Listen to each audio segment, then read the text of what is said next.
REET paper leak मामले में update. SOG की टीम अजमेर पहुंची है। अजमेर बोर्ड के गेस्ट हाउस में टीम इस समय मौजूद है। मामले में जांच के लिए एसओजी टीम यहां पर पहुंची है। अजमेर नॉर्थ सीओ भी गेस्ट हाउस में मौजूद है। मामले में एसओजी तफ्तीश कर रही है। 3 आरोपियों को लेकर टीम वहां पर पहुंची है। आरोपी रामकृपाल को लेकर वहां गई है। रीट पेपर लीक मामले में बोर्ड अध्यक्ष डीपी जारोली की बर्खास्तगी और बोर्ड सचिव अरविंद सेंगवा के निलंबन के बाद एसओजी ने अपनी जांच का दायरा बढ़ा दिया है। एसओजी के अधिकारी आज इस मामले में गिरफ्तार 3 आरोपी रामकृपाल मीणा, भजनलाल और उदाराम को लेकर अजमेर रीट दफ्तर पहुंचे और जांच पड़ताल शुरू कर दी। रीट दफ्तर में एसओजी के पहुंचने के साथ ही अधिकारियों कर्मचारियों में हड़कंप मच गया। एसओजी के अधिकारियों ने रीट दफ्तर में अलग अलग सेक्शन में पहुंच पड़ताल शुरू कर दी और साथ ही कुछ स्थानीय कर्मचारियों को भी मौके पर बुलाया है। एसओजी के अधिकारी फिलहाल ज्यादा कुछ साझा नहीं कर रहे, लेकिन इस मामले में अभी भी कुछ और गिरफ्तारियां हो सकती हैं।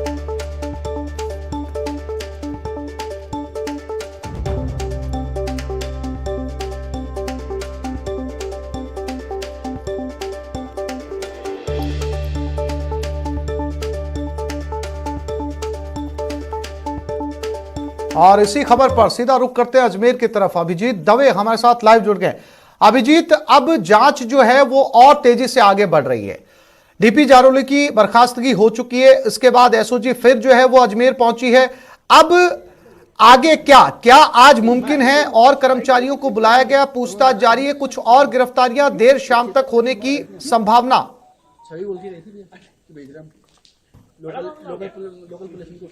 बिल्कुल, पूरे मामले के अंदर 3 आरोपियों को लेकर जो है एसओजी की टीम अजमेर पहुंची है। इस वक्त एक आरोपी जो है रामकृपाल मीणा, उसे लेकर एसओजी रीट कार्यालय पहुंची है। वहां पर कई अन्य जो रीट के अधिकारी हैं उन्हें भी मौके पर बुलाया गया है, उनसे भी पूछताछ की जा रही है। साथ ही 2 अन्य आरोपियों को अजमेर के कोतवाली थाने में रखे जाने की सूचना अभी तक मिल रही है। माना जा रहा है कि पूरे मामले के अंदर देर शाम तक कुछ और गिरफ्तारियां जो है वो हो सकती है। हमारे साथ में हमारे वरिष्ठ साथी अभिजीत जी भी हैं, उनसे जानना चाहेंगे सर किस तरह। देखिए, ये बड़ा डेवलपमेंट है जो हमने कल भी दर्शकों को बताया था। जब डीपी जालोरी की बर्खास्तगी और सेक्रेटरी अरविंद सेंगवा का सस्पेंशन हुआ था, उस वक्त से ये तय हो गया था कि एसओजी की जांच का फोकस पॉइंट जो हो वो रीट कार्यालय होगा, जो हम तस्वीरों में दिखा रहे हैं दर्शकों को। यहाँ पर रामकृपाल मीणा जो इस पूरी कॉन्स्पिरेसी का या ये कहा जाए रीटलिक्स का जो सबसे प्राइम अक्यूज है, उसको लेकर यहाँ पर एसओजी की टीम पहुंची है और यहाँ पर पूरी उस चरण को ट्रेस आउट किया जा रहा है कि किस तरीके से क्वेश्चन पेपर, जो रीट का क्वेश्चन पेपर था, जो राजस्थान के तमाम 33 जिलों के संग्रहण केंद्रों पर पहुंचा था, जिसमें जयपुर भी वो संग्रहण केंद्र शामिल था जहां से ये पेपर लीक हुआ है, पेपर को निकाला गया है। उस पूरे चैनल को यहाँ पर एसओजी की टीम जो है वो खंगालने की कोशिश की जा रही है। अंदर कुछ जो लोकल ऑफिसर्स हैं, कर्मचारी हैं, उनको बुलाया गया है। पूरे स्टेप को, यानी पूरे प्रोसीजर को एसओजी की टीम समझना चाह रही है कि किस तरीके से पेपर यहां से रवाना हुए हैं, उसमें क्या क्या बारकोडिंग हुई है, क्या क्या चैनल्स उसमें अडॉप्ट किए गए। और रामकृपाल मीणा की मौजूदगी यहां पर इस बात को साफ तौर से इंगित करती है चंद्रशेखर कि कहीं ना कहीं अब जो एसओजी की जांच का फोकस है वो लोकल लेवल पर आकर टिक गया है कि यहां किस तरह का, किस लेवल पर और किन लोगों का इन्वॉल्वमेंट रहा है, उसको यहां पर ट्रेस आउट किया जाएगा। जैसा आप लगातार रिपोर्ट करते आ रहे हैं, एक्सक्लूसिवली आपने कल जब बात की थी जालोरी से, तो उसमें यह बात भी निकल के आई थी, कुछ रिटायर्ड कर्मचारियों को इस रीट की परीक्षा में एक अहम जिम्मेदारी दी गई थी, जो कि कहीं ना कहीं इस गोपनीयता का जो बात होती है, खासतौर से इतनी बड़ी परीक्षा, उस गोपनीयता पर सवाल खड़े हुए थे। तो उन ऑफिसर्स पर पहुंचने की कड़ी को साफ करना चाह रही है एसओजी की यहाँ प्रेजेंस। इस बात को भी दर्शा रही है कि जो रीट के एग्जाम में जितने भी नॉन गवर्नमेंट एम्प्लॉयज लगे, चाहे वो रामकृपाल मीणा जो खुद एक कोचिंग इंस्टीट्यूट का डायरेक्टर है वो हो, या फिर जो रिटायर्ड एम्प्लॉयज को लगाया गया है।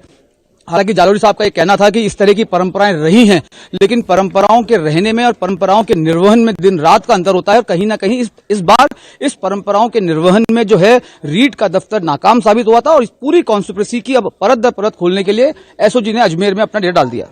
जो रामकृपाल मीणा को यहाँ पर एसओजी लेकर पहुंची है, उन पर मुख्य आरोप है कि उन्होंने प्रश्न पत्र को लीक किया था।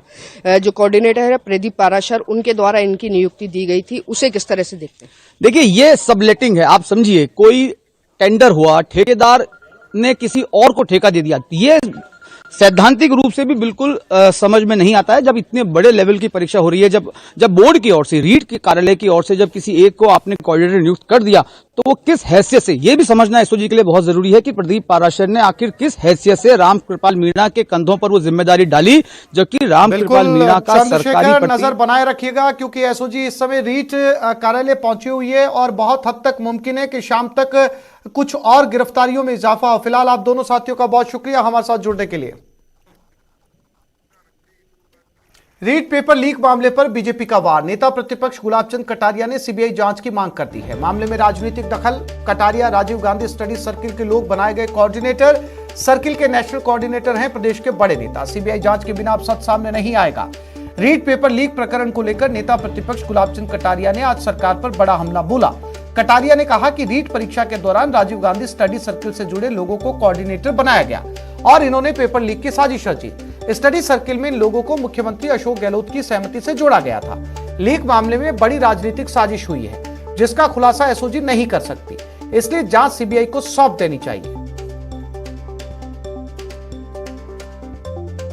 स्कैंडल पॉलिटिकली, जैसा कि जारोली जी ने आरोप लगाया कि इस पेपर आउट में राजनीतिक संरक्षण है, बात स्पष्ट हो जाती है।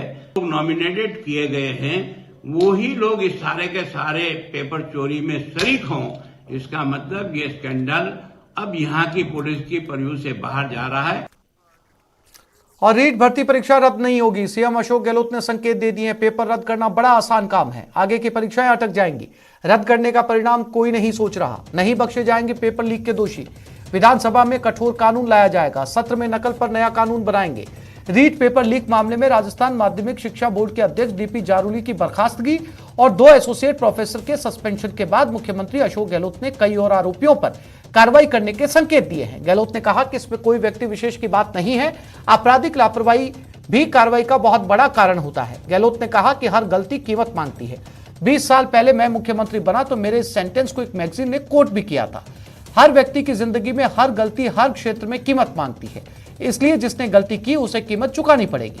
मुख्यमंत्री के इस बयान के बाद कयास लगाए जा रहे हैं कि पेपर लीक मामले में कई और बड़े नाम सामने आ सकते हैं।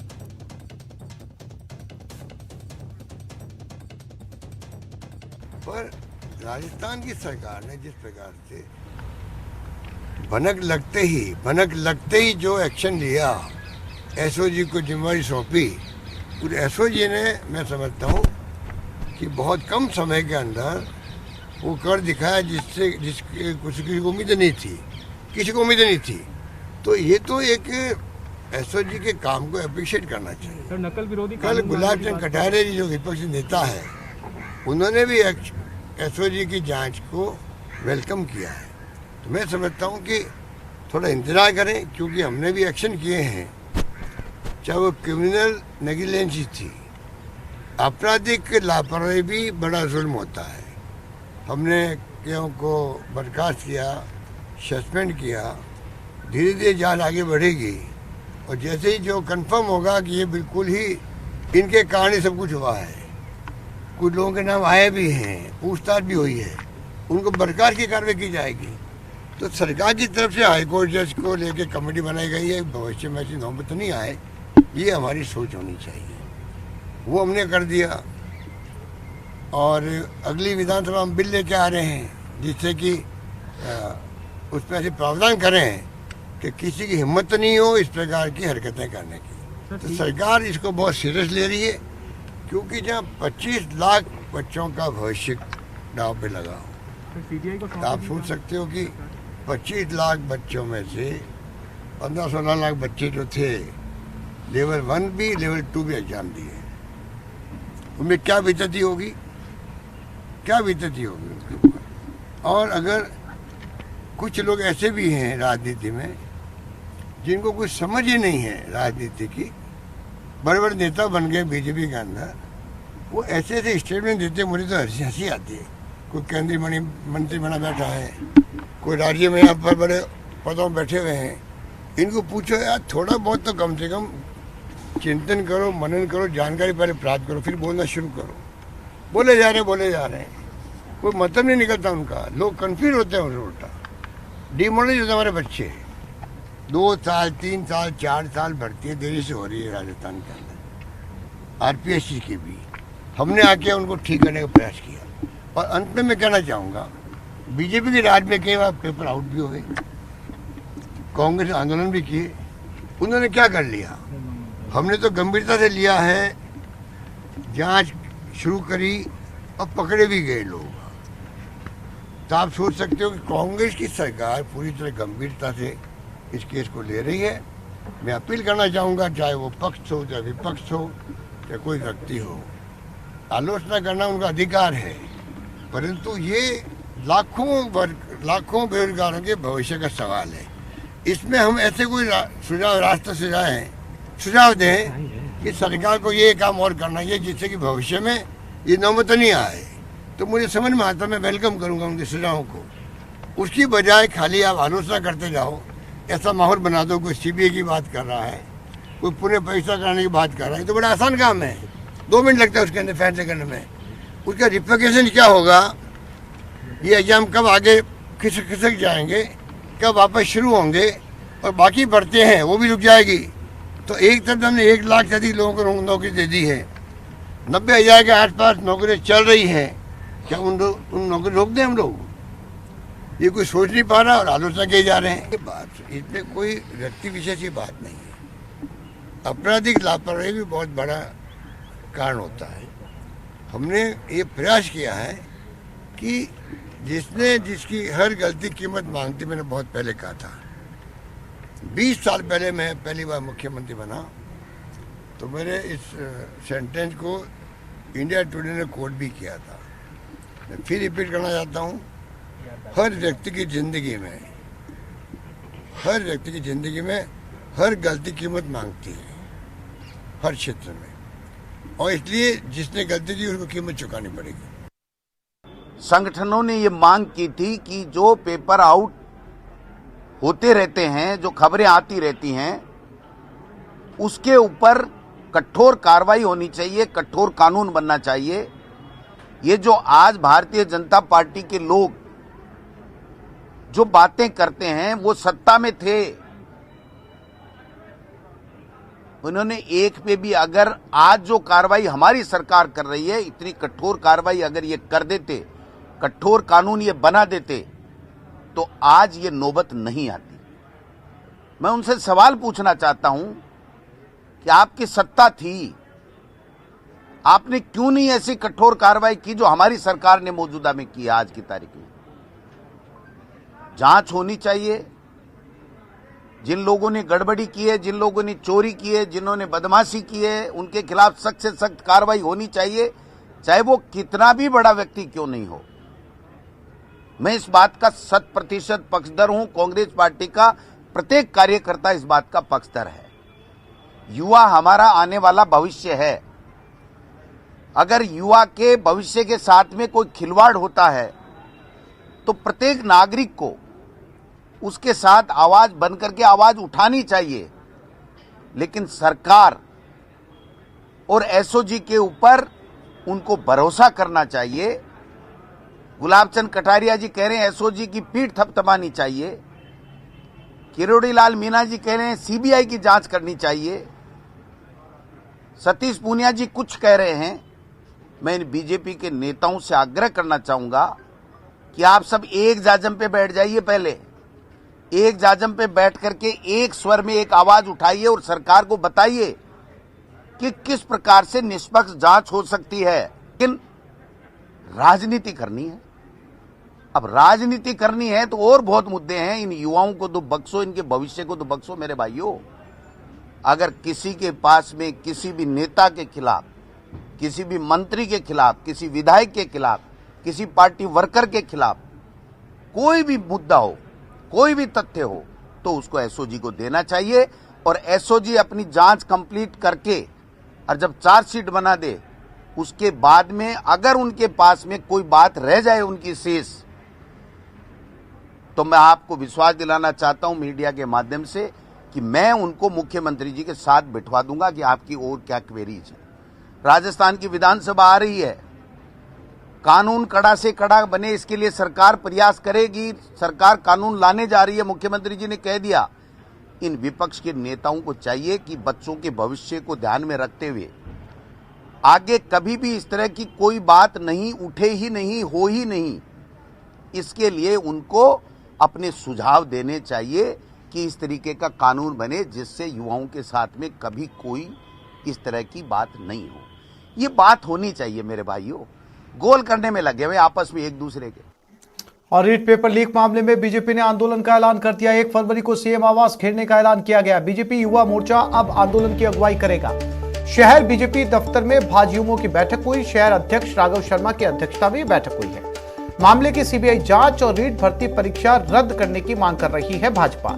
रीट भर्ती परीक्षा पेपर लीक प्रकरण में बीजेपी फिर आंदोलन छेड़ेगी। 1 फरवरी को भारतीय जनता युवा मोर्चा ने सीएम आवास का घेराव करने का ऐलान किया है।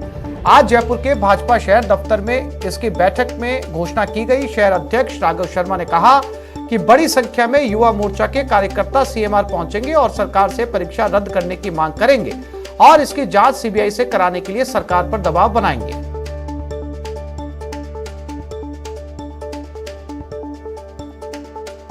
तो बीजेपी एक बार फिर से आक्रामक हो गई है और अब जब एक तरफ सरकार इस पूरे मामले की जांच में एसओजी लगी हुई है, कई गिरफ्तारियां हो चुकी हैं, आगे कई और गिरफ्तारियां होने की संभावना है। माध्यमिक शिक्षा बोर्ड के अध्यक्ष डीपी जारोली को जब बर्खास्त कर दिया गया है, ऐसे में और सरकार के ऊपर दबाव बनाने के लिए विपक्ष ने अब 1 फरवरी को सीएमआर का घेराव करने का ऐलान किया है। अब बीजेपी एक बार फिर से सरकार को घेरने के मूड में।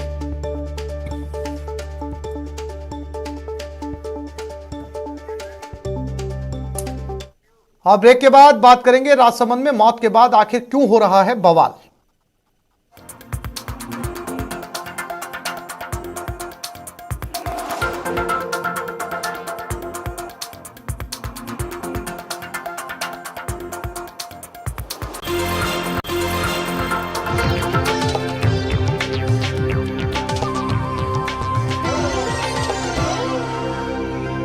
विश्व के गांधी विषयक संगोष्ठी का उद्घाटन, गांधी जी मूर्ति का अनावरण झुंझुनू जिला कलेक्ट्रेट परिसर में स्थापित हुई है। ये मूर्ति सीएम गहलोत ने वर्चुअल अनावरण किया है। मंत्री बीडी कल्ला और जाहिदा खान सीएमआर पर मौजूद हैं।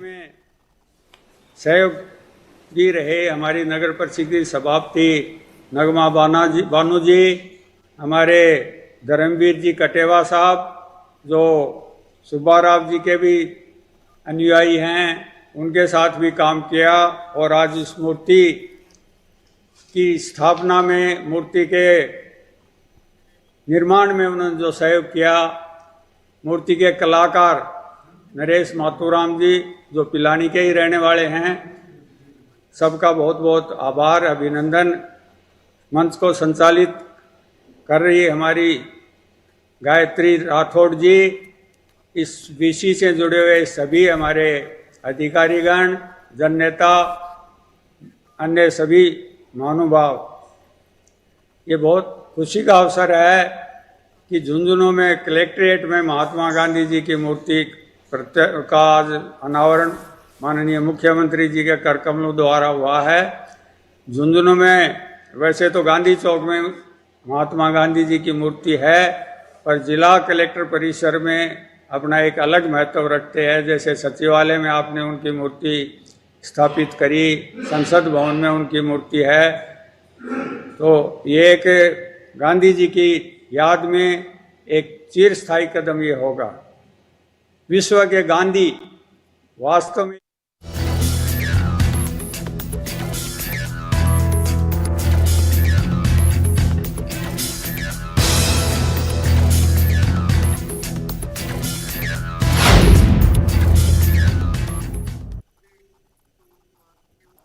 केंद्र सरकार की ओर से पेश होने वाले बजट को लेकर भरतपुर के किसानों को काफी उम्मीदें हैं। भरतपुर के किसानों का कहना है कि पूरे संभाग में खेती ही एक मूल जीविका है, लेकिन पूरे संभाग में आज पानी की बेहद कमी किसानों को परेशान कर रही है। ऐसे में किसानों ने बजट से उम्मीद की है कि उनकी पानी की समस्या को दूर किया जाए।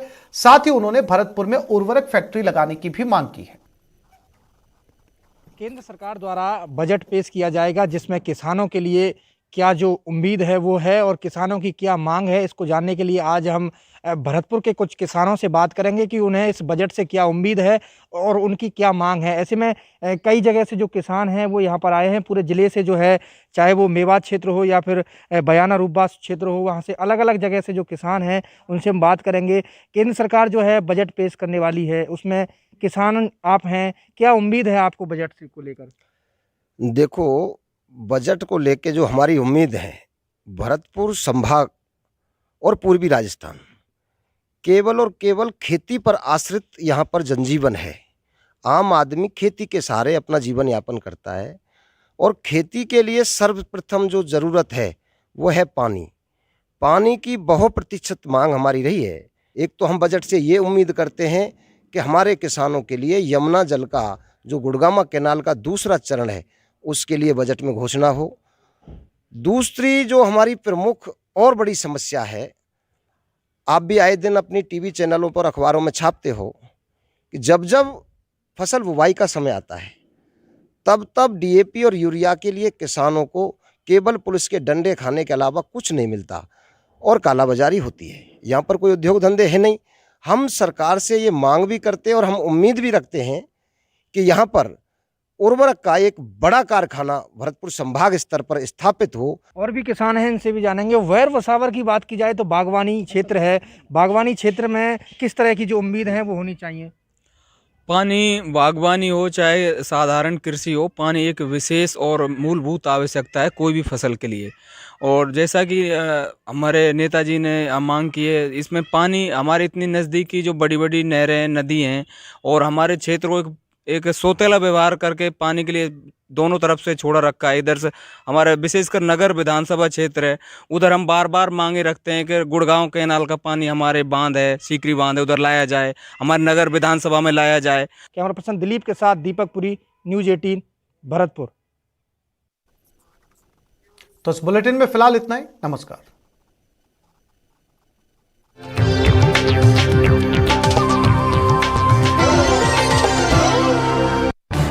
इस